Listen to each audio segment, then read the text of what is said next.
World's biggest astrology community in Tamil. Online Astro TV, வாழ்வின் வெளிச்சம். Online astro டிவியை கண்டு மகிழுங்கள்.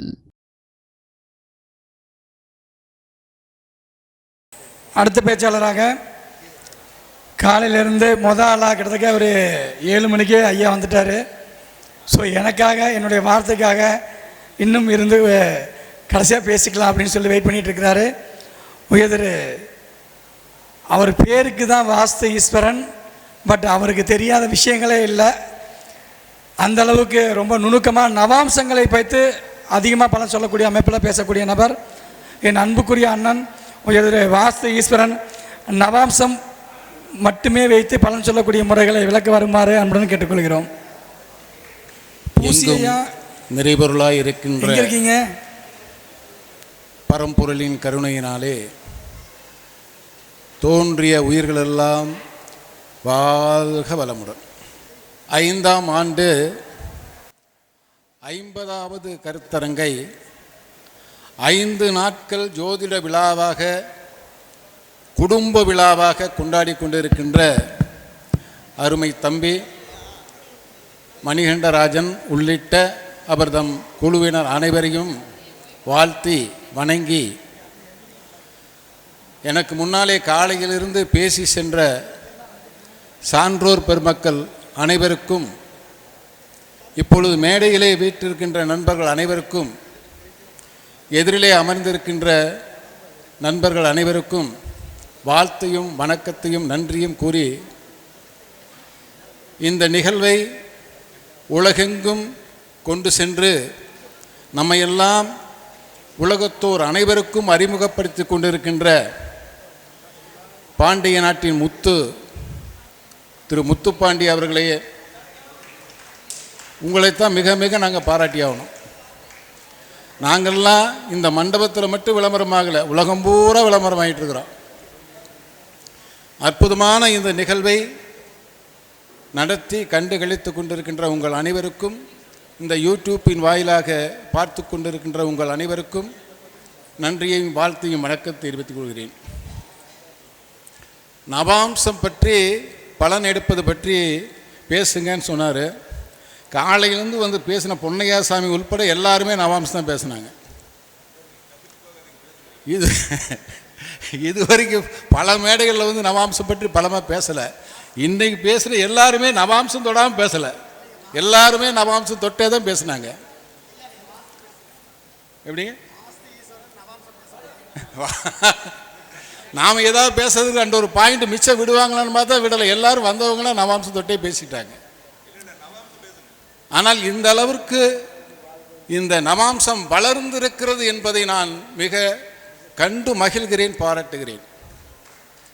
இந்த நவாம்சம் பற்றி 1990 இருந்து பேசி கொண்டிருக்கிறோம். நான் ஒரு நாள் 2 நாள் இல்லை, 1990 இருந்து நவாம்சம் நவாம்சம் என்று பேசி கொண்டிருக்கிறேன். ஆனால் நவாம்சம் எங்குமே எடுபடவே இல்லை. இப்போ தான் படிப்படியாக கொஞ்சம் கொஞ்சமாக வெளியே வந்துட்டுருக்கு.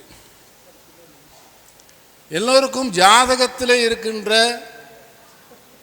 கிரகபாவம், கிரககாரகம், பாவகாரகம், ராசி குணகாரகம், நட்சத்திர குணகாரம், இது பற்றி எல்லாருமே தெளிவாக பேசுகிறோம். ஆரம்பத்திலேருந்து எல்லாமே தெளிவாக பேசுகிறோம். ஆனால் பலருக்கு பலவிதமான சந்தேகங்கள், மேடையில் பேசுவதை கேட்டுக்கொண்டு நாம் ஜாதகம் பார்க்க அமர்கின்ற போது அந்த நாம் கேட்டதையோ அல்லது எழுதி வைத்து கொண்டதையோ எடுத்து பலன் பார்க்கும்போது பார்த்தோமானால் நமக்கு மாறுபடுகிறது கருத்து. இதற்கு காரணம் நவாம்சம்தான். ஏன்னா ராசி சக்கரத்தோட ஆதி காலத்திலிருந்து நமக்கு நவாம்சத்தை இணைத்தே வைத்திருந்தார்கள். ஏன் அதை நாம் பார்க்கவில்லை அப்படிங்கிறது நமக்கு கற்றுக் கொடுத்த குருமார்களுடைய குறைதான். அதை பற்றி தெளிவாக யாரும் கற்றுக் கொடுக்கலை அப்படிங்கிறதா உண்மை. சரி, கற்றுக் கொடுத்தாலும் கற்றுக்கொள்ளுகின்ற அளவிலே அது எளிமையாக இருக்குதுன்னா எளிமையாக இல்லை. நான் கிட்டத்தட்ட ஒரு 6 ஆண்டு காலமாக 7 ஆண்டு காலமாக ஒரு நவாம்ச வகுப்பு என்று ஒன்று நடத்திட்டு வர்றேன். வகுப்புக்கு வர்றேங்க அத்தனை பேரும் இந்த 6 ஆண்டு காலமாக படித்து இன்னும் படிக்க முடியலைங்கிறாங்க. இது அவ்வளோ பெரிய கடினமாக எனக்கு தெரியல, ரொம்ப எளிமையாக தெரியுது. ஏன் இது மக்கள் மத்தியில் போய் சேர மாட்டேங்குது எனக்கு ரொம்ப வருத்தமாக இருக்குது. ரொம்ப சிம்பிள் தான். நம்ம ஜாதகம் பார்க்குறோம் அப்படின்னா மெயின் நாம் கவனிக்கிறது என்ன கவனிக்கிறோன்னாக்க, ஒரு பாவம், ஒரு லக்னத்திற்கு எந்த பாவத்தை பற்றி பார்க்க வேண்டுமோ அந்த பாவத்தை பார்க்கிறோம். அந்த பாவாதிபதியை பார்க்கிறோம். அந்த பாவாதிபதி எந்த இடத்துல அமர்ந்திருக்கிறார் என்று பார்க்கிறோம். அந்த பாவாதிபதி நின்ற சாரத்தை பார்க்கிறோம். அந்த பாவாதிபதி நின்ற சாராதிபதியை பார்க்குறோம். இதை தவிர நான் பார்க்கறதில்ல. ஆனால் முக்கியமாக கவனிக்க வேண்டியது, ஒரு பாவாதிபதி நின்ற நவாம்சத்தை கவனிக்கணும். இப்போ திருமணத்திற்கு மட்டும் நவாம்சத்தை பார்க்க வேண்டும் என்று இப்போ ஒரு விளம்பரம் ஆகிப்போச்சு. நவாம்சம்னா திருமணத்தை பற்றி தான் பார்க்கணும் அப்படின்னு.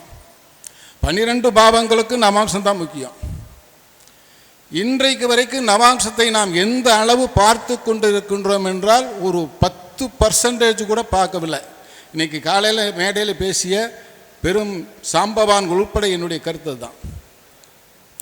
மெயினாக நான் சொல்லிக்கொள்வேன்னா, எல்லாருக்குமே ராசி தெரியும், ராசியில் பாவம் தெரியும், ராசியில் கிரகங்கள் தெரியும், ராசியில் நட்சத்திரம் தெரியும், ராசியில் திசை புத்தி தெரியும், அந்தரம் தெரியும், சூட்சமம் தெரியும், அதுலேருந்து பலன் எடுக்க தெரியும். நவாம்சத்துக்குன்னு ஒரு திசை இருக்குது தெரியுமா? நவாம்சத்துக்குன்னு ஒரு திசை இருப்பது யாருக்காவது தெரியுமா?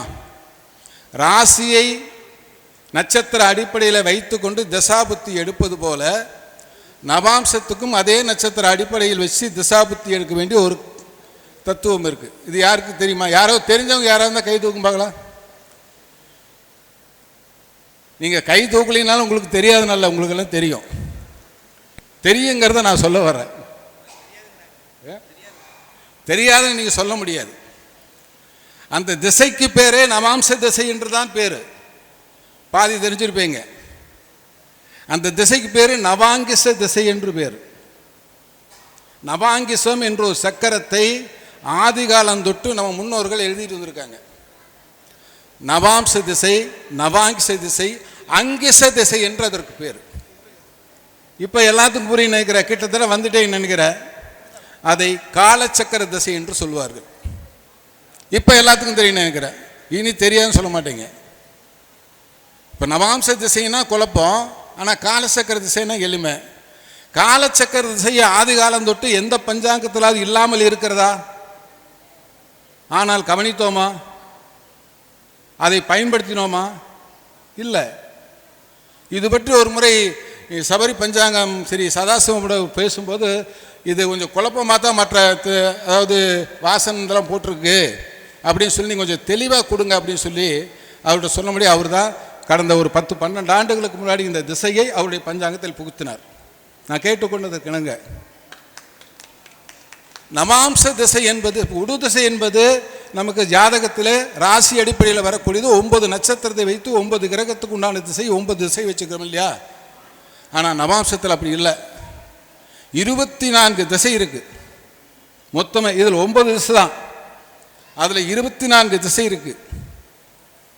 இது அங்கிச திசை. ஒவ்வொரு நவாம்சாதிபதியும் நின்ற நிலையை வைத்து அந்த திசை புத்தி நடத்துகிறதை அந்தரம் நடத்துவதை நாம் எடுத்து பலன் சொல்ல தவறிட்டோம். அதை கணிதம் பண்ண தவறிட்டோம். அதை பார்க்க தவறிட்டோம். இதெல்லாம் உண்மை தானே? இன்னொன்று இருக்கு, நம்மள நிறைய பேர் கேபி படிச்சிருக்கிறோம் இல்லையா? கேபி நிறைய பேருக்கு தெரியும், படிச்சிருக்கிறோம், கேள்வியாவது பட்டிருக்கிறோம். தெரியலைன்னா கேள்வியாவது பட்டிருக்க. கேபி என்ற ஒரு கணித முறை இருக்கு, ஒரு ஜோதிட முறை இருக்குன்னு எல்லாம் தெரியும். ஆனால் இங்கே இருந்து தான் அங்கே போயிருக்கு. இப்போ இதுவும் பாருங்க, தெரியலன்னு சொல்லுவீங்க, ஆமாம் தெரியுதுன்னு சொல்லுவீங்க பாருங்க.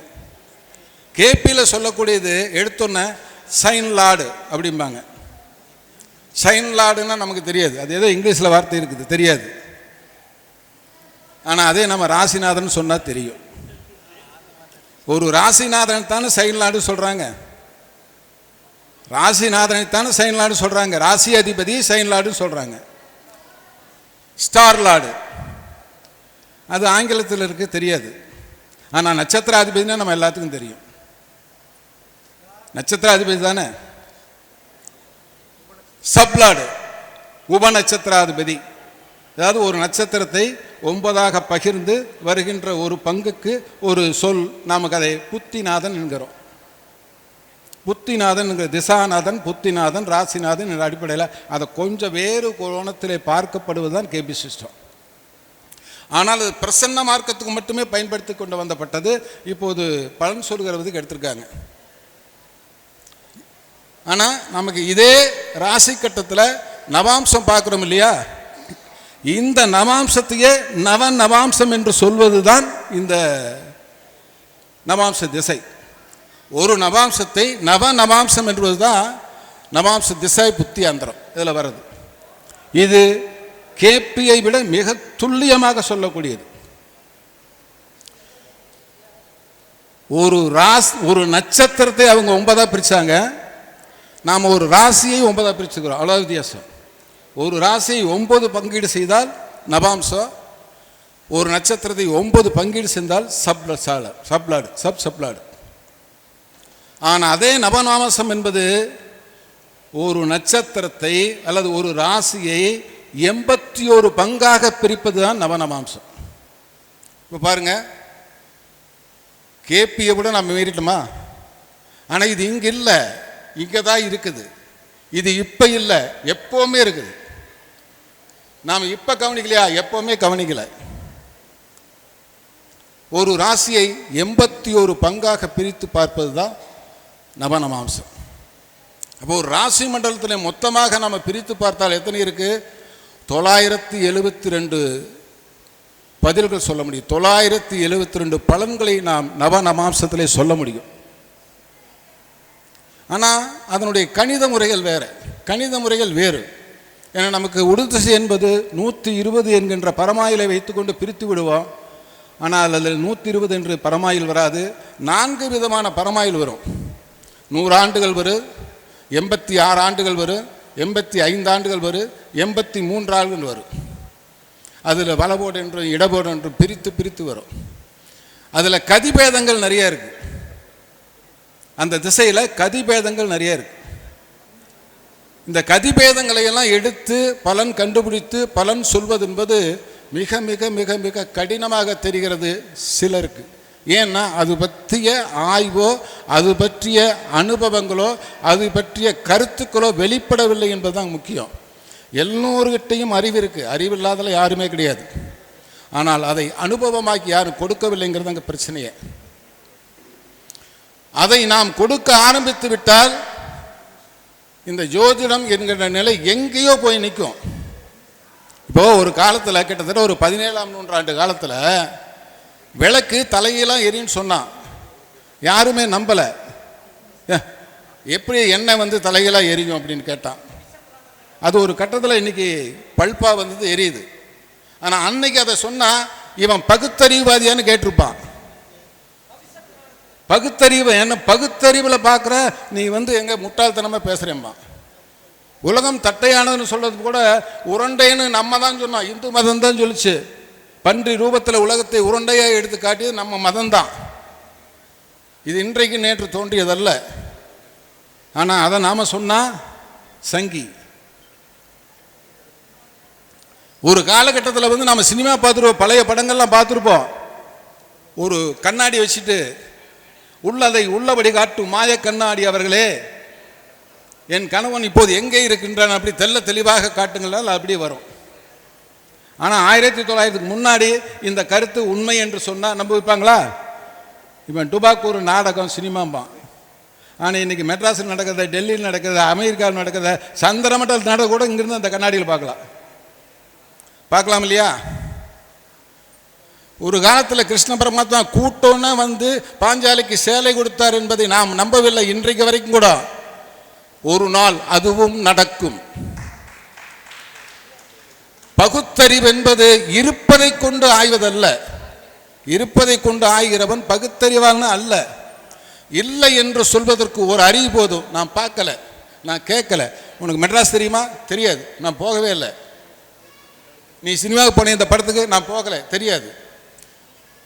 தெரியும் என்று சொல்வதற்கு போயிருக்க வேண்டும். தெரியும் என்று சொல்வதற்கு அதை அறிந்திருக்க வேண்டும், அதை தெரிந்திருக்க வேண்டும். தெரியாத ஒருத்தன் எதை வேணாலும் தெரியலன்னு சொல்லிடுவான். தெரியும் சொல்றதுக்கு தெரிஞ்சிருக்கணும். ஒரு புத்தகத்தை படிக்கிறதா கூட கிட்டத்தட்ட 3 மாதங்கள் 4 மாதங்களாக அதை படித்து முடிக்கிறதுக்கு. அந்த அனுபவம் பொறுமையை இருந்தால் தான் அதை தெரியும் என்று சொல்வதற்கு கூட முடியும். இப்போ காலையில் கூட நம்ம பொன்னையா சாமி கூட சொன்னார், ஒரு லக்கணத்துக்கு இந்த பாபாதிபதி நவாம்சில் இப்படி இருந்தால் அப்படி நமக்கு நினைக்கிற. இப்போ கடக லக்கணம் 10 கூடிய செவ்வாய் வந்து 7ஆம் பாவத்தில் உச்சமாக இருக்கார். பார்த்தோன்னா சொல்லிடுவான் டாப்பாக இருக்குது, தொழில் டாப்பாக இருக்குது அப்படின்னு. நடைமுறையில் பார்த்தா அவன் இல்லைங்கிறான். ஆச்சரியமாக இருக்குது. கடகலக்கணத்திற்கு 10 கூடிய செவ்வாய் மகரத்திலே உச்சமாக இருக்கிறார், தொழில் சிறப்பாக இருக்குன்னு சொல்கிறோம், அவன் இல்லைங்கிறான். நவாம்ச பாருங்க, அவன் உத்திராடம் 3ஆம் பாவத்தில் இருந்தால் இருக்காது. உத்திராடம் 3ஆம் பாவத்தில் இருந்தால் இருக்காது. அவர் உச்சமாக தான் இருக்காரு, அவர் வீட்டு தான் அவர் பார்க்குறாரு, 10ஆம் இடத்துல தான் இருக்காரு, 2 கூடையவன் சாரத்தில் தான் இருக்காரு, தொழில் நல்லா இருக்காது. இதை சொல்வது நவாம்சம். அதே ராசியில் திருவோணம் 3ல் இருக்கார், அதே செவ்வாய் அங்கே இருக்கார், திருவோணம் 3ல் இருக்கார், தொழில் நல்லா இருக்குமா? நல்லா இருக்காது. இதை எது சொல்லுது? நவாம்சம் சொல்லுது. அதே ராசியில் அதே செவ்வாய் திருவோணம் 1ஆம் பாவத்தில் இருக்காரு, தொழில் டாப்பாக இருக்குன்னு சொல்லுங்க, தொழில் பிரமாதமாக இருக்குன்னு சொல்லுங்க, தொழில் அற்புதமாக இருக்குன்னு சொல்லுங்க. இதை ராசி காட்டி கொடுக்கறதா நவாம்சம் காட்டி கொடுக்கறதா? நவாம்சம் தானே காட்டி கொடுக்கறது. இப்போ நவாம்சம் தெரியவில்லை என்றால் இதனை அமைப்பில் பார்க்க முடியும். அதே மேசலக்கணம் எடுத்துங்க, அதே 10 கூடிய சனி 10லே இருக்கார், ஆட்சியாக இருக்கார். திருவோணம் 1ஆம் பாவத்தில் இருந்தால் தொழில் நல்லா இருக்குமா? திருவோணம் 1ல் இருந்தால் தொழில் நல்லா இருக்குமா? பாருங்க, இதெல்லாம் வந்து நவாம்சம். இது ரொம்ப எளிமையாக வெறும் நவாம்சம் விட்டு சொல்றது. வெறும் நவாம்சத்துக்கே இதை சொல்ல முடியும் என்றால் நவநவாம்சத்துக்கு போனால் என்ன பண்ண முடியும்? இப்போ ஒரு ராசியின் குணகாரம் தெரியணும், அந்த பாவத்தின் குணகாரம் தெரியணும், அந்த ராசிநாதன் நவாம்சத்திலே எங்கே நின்றான் என்று தெரியணும், அந்த நின்ற நவாம்ச அதிபதி ராசியிலே எங்கே இருக்கிறான்னு தெரியணும், நின்ற நவாம்சாதிபதி எந்த சாரத்தில் இருக்கிறான்னு தெரியணும், அவன் நின்ற சாராதிபதி எங்கே இருக்கான்னு தெரியணும், அவன் நின்ற நவாம்சம் எங்கே இருக்குன்னு தெரியணும், அவன் நின்ற நவாம்சாதிபதி எங்கே இருக்கான்னு தெரியணும், அவன் நின்ற நவாம்சாதிபதி எந்த சாரத்தில் இருக்கிறான்னு தெரியணும். துல்லியமாக போயிடலாம், துல்லியமாக நெருக்கி நெருக்கி நெருக்கி நெருக்கி ரொம்ப துல்லியமாக போயிடலாம். ஆனால் தெரிஞ்சுக்கணும் கணிதம் தெரியணும். கம்ப்யூட்டர் செல்ஃபோனை தட்டணுன்னா நான் பலன் பார்க்கணும் அப்படின்னு நினச்சிங்கன்னா பார்க்கவே முடியாது, பலன் அறியவே முடியாது. இன்னும் 50 ஆண்டுகள் ஆனாலும் நாம் ஜோதிடத்தை கேள்விக்குறியோடு அல்லது அபமதிக்கோடு தான் வச்சுட்ருக்கணும். இந்த நிலைமை தான் இன்றைக்கி நடைமுறையில் இருக்குது. நிறைய பேர் ஒரு சிலர் பாப்பாங்கிட்ட வந்து கேட்பாங்க, ஐயா 2 கூடிய திசை நடக்குது, கல்யாணம் நடக்குங்கிறாங்க, நடக்குமா நடக்காதான்னு. நான் நடக்காதுன்றேன். எப்படிங்க குடும்பாதிபதி திசை நடக்குது, கல்யாணம் நடக்காதுன்னு எப்படி சொல்கிறீங்க அப்படின்னு. 2ஆம் இடத்தை குடும்பாதிபதினு யார் சொன்னான்னு கேட்பேன். எல்லா நூல்லையும் போட்டிருக்குது, அது எனக்கு தெரியும், நான் தான் படிச்சுட்டு இருக்கிறேன். சரி, குடும்பாதிபதிங்கிறதுக்கு என்ன ஆதாரம் சொல்லு? 2ஆம் இடத்தை குடும்பாதிபதி என்று சொல்வதற்கு, குடும்பஸ்தானம் என்று சொல்வதற்கு என்ன ஆதாரம்? குடும்பம்னு என்ன? குடும்பம்னு என்ன? ஒரு பொண்ணு வரணும், அவளை கல்யாணம் பண்ணணும், நம்ம குழந்தை பிறக்கணும், கொண்டு இருங்க, எல்லாம் இருந்து சேர்ந்தா தானே குடும்பம். இப்போ கல்யாணம் நடக்குன்னா 7ஆம் இட துணை இல்லாமல் கல்யாணம் நடக்குமா? இந்த 7ஆம் இடத்துக்கு 8ஆம் இடமா வருகின்ற 2ஆம் இடம் எப்படி குடும்பத்தை கொடுக்கும்? 7ஆம் இடத்துக்கு 8 கூடிய திசை நடந்தால் குடும்பத்தை தருமா? இங்க இருக்கிறவங்க அத்தனை பேருமே திருமணமானவங்க தானே. உங்க ஜாதகத்தையெல்லாம் எடுத்து பாருங்க, யாருக்காவது 2ஆம் இட திசையில் கல்யாணம் ஆயிருக்கா? சவால் விட்டு சொல்றேன். உங்க ஜாதகத்தில் நாளைக்கு கல்யாணம் நடக்கிறத பற்றி பேச வேண்டாம்.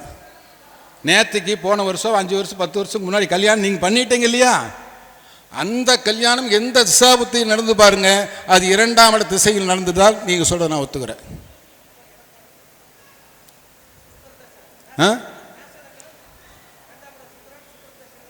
ஆமாம், அவன் 7ஆம் அதிபதி, 2ஆம் அதிபதி அல்ல. திருமணத்தை கொடுப்பது 7, 3, 11 தான் கொடுக்கும், 2ஆம் இடம் கொடுக்காது. நல்லா வச்சுங்க. 7, 3, 7ஆம் இடத்தினுடைய திரிகோணாதிபதிகள் தான் திருமணத்தை தருவார்கள். 2ஆம் இடம் கொடுக்காது. ஏன்னா 2ஆம் இடம் என்பது 7ஆம் இடத்துக்கு 8ஆம் இடமாக வருகிறது. அது தராது, கன்ஃபார்மாக தராது. 90 பங்கு பாருங்க, 3, 11 தான் அதிகமாக கல்யாணம் பண்ணியிருக்கும். 3, 11 தான் அதிகமாக கல்யாணம் பண்ணியிருக்கும். இப்படி நிறைய கேள்வி. 5ஆம் இடத்தை வந்து அறிவு ஸ்தானம்னு ஒருத்தர் சொன்னார். 5ஆம் இடத்துக்கு அறிவுக்கு என்ன சம்பந்தம்னு கேட்டேன். அறிவு அப்படின்னா என்ன? எதை நாம் அறிவுன்னு சொல்கிறோம்? ஒருத்தர் பார்த்து நீ அறிவாளின்னு சொன்னால் அதற்கு அடிப்படை என்ன? ஏதாவது ஒரு தொழிலில் வல்லவனாக இருக்கணும், ஒரு கிங்காக இருக்கணும், கிங் மேக்கராக இருக்கணும், சாதனையாளனாக இருக்கணும். அப்படி தானே? அப்படி தானே அர்த்தம்? தொழிலில் வல்லமை படைத்தவனாக இருந்தால் தான் அவனை அறிவாளின்னு சொல்கிறோம். 5ஆம் இடம் 10ஆம் இடத்துக்கு எத்தனாம் இடமாக வருது? 5ஆம் இடம் 10ஆம் இடத்துக்கு 8ஆம் இடம் வருது. அது எப்படி கல்யாணம்? அது எப்படி அறிவை தரும்? 5ஆம் இடம் அறிவை தருமா? தராது. இப்படியெல்லாம் வந்து நாம் பேசி பேசி உள்ளே போய் பார்க்குறதே இல்லை. 2ஆம் இடம் தான் அறிவை தரும். 2ஆம் இடம் தான் கல்வி. 2ஆம் இடம் தான் 10ஆம் இடத்தை வெளிப்படுத்து. ஏன்னா 10ஆம் இடம் திரிகோணம். 2ஆம் இடம் தான் உங்களுக்கு அறிவை தரும். கல்வி என்பது அறிவு, நீ கற்றுக்கொள்வது. நீங்கள் ஒரு காலேஜ் படிக்கிற டைமில் ஒருத்தர் வந்து உங்கள்கிட்ட ஜாதகம் பார்க்குறாங்க, உங்கள்கிட்ட பலன் கேட்குறாங்க அப்படின்னா நீங்கள் 5ஆம் இடத்தை வச்சு சொல்லுவீங்களா இன்னும் அறிவு இருக்குதுன்னு? 2ஆம் இடத்தை வச்சு சொல்லுவீங்களா? அப்போ வந்து நீங்கள் 5ஆம் இடத்தை பார்க்குறதுல 2ஆம் இடத்தை தான் பார்க்குறீங்கன்னா அப்புறம் எதுக்கு அறிவு ஸ்தானம் 5ஆம் இடங்கிறீங்க? எதன் அடிப்படையில் சொல்கிறோம்? சொல்லலை. இப்படி நிறைய குழப்பங்கள். 2ஆம் இடத்தை ஏன் குடும்பஸ்தானம் சொன்னா அது காரணம் இருக்கு. இப்போ நான் சொல்றதை நீங்கள் ஒத்துக்குவீங்க. ஏன் அப்படின்னா திருமணம் ஆகும் வரை குடும்பம் கிடையாது, திருமணம் ஆனதுக்கு அப்புறம் தான் குடும்பம். திருமணம் ஆனதுக்கு அப்புறம் தான் குடும்பம். ஒரு கணவன், மனைவி, குழந்தை இதெல்லாம் சேர்ந்தா குடும்பம். அல்லது ஒரு தாய், தந்தை, சகோதரன் இவரோடு கூடி வாழ்ந்தால் கூட்டு குடும்பம். அப்போ 2ஆம் இடம் என்பது துட்டு. அருள் இல்லாருக்கு அவுலகு இல்லை, பொருள் இல்லாருக்கு இவ்வுலகு இல்லை. 2ஆம் இடம் கெட்டுவிட்டால் அவனுக்கு பணம் சம்பாதிக்கிற வல்லமை இல்லை, குடும்பத்தில் சேர்த்துக்க மாட்டான். இல்லானை இல்லாலும் வேண்டால். துட்டு இல்லைன்னு வச்சுக்க, புருஷன் பரதேசியாக தான் தெரியணும், குடும்பம் இருக்காது. 2ஆம் இடம் வலுப்பெறவில்லை என்றால் அவன் சாமியாரை தான் போகணும். பணமே சம்பாதிக்காத ஒருத்தனை தாய் தகப்பன் தான் வச்சிருப்பானா, இல்லை கட்டிய மனைவி தான் வச்சிருப்பானா? யார் வச்சிருப்பான்? அப்போ ஒருவன் குடும்பம் நடத்த வேண்டும் என்றால் மனைவியோடோ அல்லது குழந்தைகளோடோ அல்லது தந்தையோடோ அல்லது வீட்டுமாவோ ஒருத்தர் செய்தால், ஏன்னா நமக்கு காலங்காலமாக எப்படி வந்திருக்கு அப்படின்னா, ஆண்கள் என்பவன் வெளியே போய் பணம் சம்பாதிச்சுட்டு வரணும், பொருள் ஈட்டி வரணும். பெண் என்பது வீட்டில் சமையல் செய்த, துணி துவைக்க, வீடு கூட்ட, வீட்டை சுத்தம் பண்ண, குழந்தைகள் வளர்க்க, இப்படி வீட்டு குடும்பத்தை பார்ப்பதற்கு ஒரு ஆள், வெளியிலிருந்து பொருள் ஈட்டுவதற்கு ஒரு ஆள். ஆண் என்பது 2ஆம் இடம் வளரவில்லை என்றால் குடும்பம் நடத்த முடியாது. பொண்டாட்டி இருக்க மாட்டான், பொண்டாட்டி ஒத்துக்க மாட்டான், அல்லது தாய் தகப்பன் கூட ஒத்துக்க மாட்டான். அப்போ 2ஆம் இடம் வலுப்பெற்றால் குடும்பம் நடத்துவதற்கு வாய்ப்பாக இருக்கும் ஒழிய குடும்பத்தை அமைக்காது. நம்ம கல்யாணத்தை வந்து 2ஆம் இடம் செய்யுங்கிறது தப்பு. அப்போ அது குடும்பஸ்தானம் என்று சொன்னால் அது பொருளாதாரத்தின் அடிப்படையிலே குடும்பம் நடத்துவதற்காக என்ற பாவம். இப்படி பிரித்து பிரித்து ஆய்வு பண்ணி பார்க்கணும். 5ஆம் இடம் அறிவுஸ்தானம் அல்ல என்று சொன்னாலும் 5ஆம் இடம் தான் குருஸ்தானம். குரு என்பவன் 5ஆம் இடம், நமக்கு அறிவை காட்டி கொடுக்கின்றவன். உங்கள் பள்ளிக்கூட வாத்தியார் இருக்கார் இல்லையா, அவர் 2ஆம் இடத்தை கற்றுக் கொடுக்க வேண்டும் என்றால் 5ஆம் இடம் வேலை செய்யணும். 5ஆம் இடம் வேலை செய்யணும், நல்ல வாத்தியார் அமைய மாட்டான், நல்ல நூல்கள் கிடைக்காது, நாம் புகழ் பெற முடியாது. அப்போ அறிவை கொடுக்கின்ற இடம் என்று சொல்ல வேண்டும், அது அறிவு ஸ்தானம் அல்ல. எனக்கு அறிவை புகட்டுகின்ற இடம் அது அறிவல்ல. அதே மாதிரி 5ஆம் இடத்தை காதல் ஸ்தானம் என்பாங்க. 5ஆம் இடம் காதல். 5ஆம் இடத்துக்கு காதலுக்கு என்னையா சம்பந்தம் அப்படின்னு கேட்டால் அது சம்பந்தம் இருக்கு. ஏன் அப்படின்னா நமக்கு காதல் என்பதே வந்து 7ஆம் இடம் தொடர்பு தானே. இந்த காதல் வலுவாக இருக்கணும்னா 3ஆம் இடம் இருக்கணும், வீரியம் இருக்கணும். இந்த காதல் வலிமையாகனா 11ஆம் இடம் இருக்கணும். அப்போ 7ஆம் இட திரிகோணம் தானே காதலுக்கு உண்டான தன்மை. 3, 7, 11 தானே. இந்த 5ஆம் இடம் பாருங்க, 3க்கு 3ஆ வரும், 7க்கு 11ஆ வரும், 11க்கு 7ஆ வரும். இப்போ பாருங்க, 3க்கு 3, 7க்கு 11, 11க்கு 7, அங்கேயும் 3, 7, 11 வருகிறது. அப்போ 11ஆம் பாவம் என்கின்ற ஆசை கொடுக்கின்ற பாவத்துக்கு 7ஆம் பாவமாக இருக்கு 5ஆம் இடம். ஆக ஆசையை தூண்டுகின்ற பாவம் அது.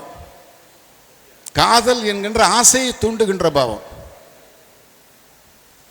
இப்ப திருமணத்துக்கு ஏன் இந்த 3, 5, 7 இதை முக்கியமா நான் வச்சு பார்க்க வேண்டிய கட்டாயம் இருக்கிறோம். 3 என்பது விதை. 3 நல்லா இருந்தா தான் விதை நல்லா இருக்கும், குழந்தை இருக்கும். 5ஆம் பாவம் குழந்தை தராது. நல்லா வச்சுங்க, 3ஆம் பாவம் தான் குழந்தையை தரு, 5ஆம் பாவம் தராது. ஏன்னா 5ஆம் பாவத்துக்கு 11ஆம் இடம். நல்லா கவனிச்சுங்க. 3 என்பது விதை. நீங்க விதை விதைக்கின்ற இடம் 7ஆம் இடம். அந்த 7ஆம் இடம் மண் வளம் இருந்தால் தான் விதை முளைக்கும். அந்த 7ஆம் இடம் மண் வளம் இல்லைன்னா விதை விதைக்காது.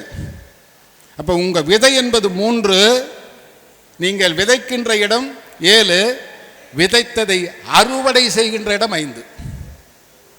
5ஆம் இடம் இல்லைன்னா அறுவடை பண்ண முடியாது. இந்த 3ம் ஒரு லிங்க் உடையது.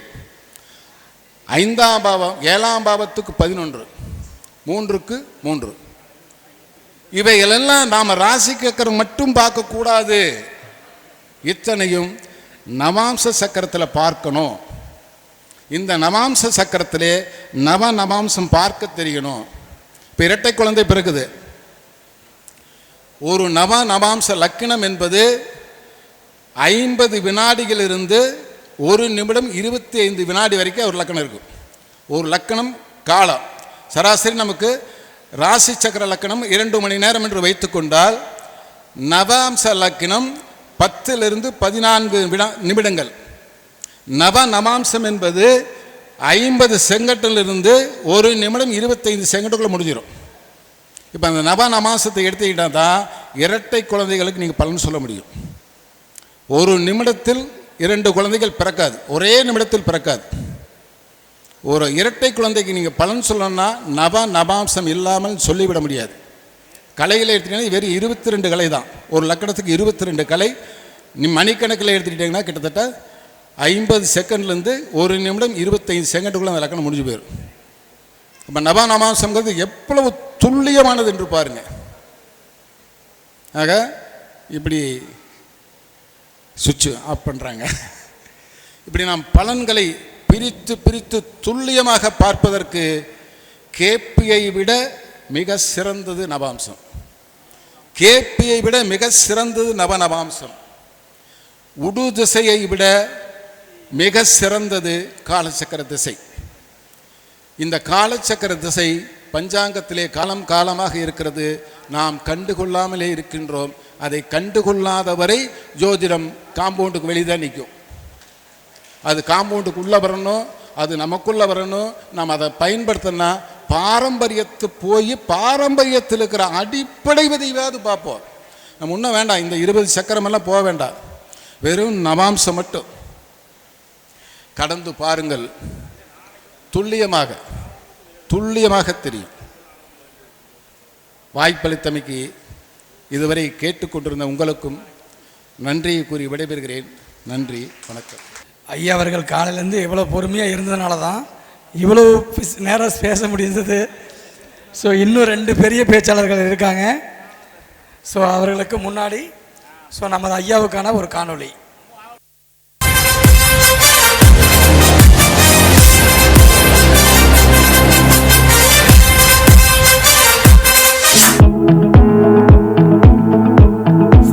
ஜோதிடத்தை உயிர் மூச்சாய் கருதி பலரின் உள்ளத்தில் உயரிய இடம் கொண்ட உன்னத பரம்பொருளே, வாஸ்துக்கலையின் வர்ணஜாலமே, வாஸ்து சாஸ்திரத்தின் சகாதேவனே, எண்ணற்ற அனுபவம், எல்லையில்லா கடின உழைப்பு, ஏனைய ஆராய்ச்சி என சகல அம்சத்தையும் சரமாரியாக அனைவருக்கும் நீங்கள் கண்டெடுத்த முத்துக்களை வாரி தெளித்து விடும் வாஸ்து வல்லலே, பார்த்தவுடன் பலன் கூறும் பகலவனே, பலர் வாழ்வில் விடிவெள்ளி தந்த ஜோதிட வித்தகரே, உயர் திரு வாஸ்து ஈஸ்வரன் ஐயா அவர்களை சிறப்பு விருந்தினராக வரவேற்பதில் பெருமிதம் கொள்கிறது தர்மசாஸ்தா ஜோதிட வித்யாலயா.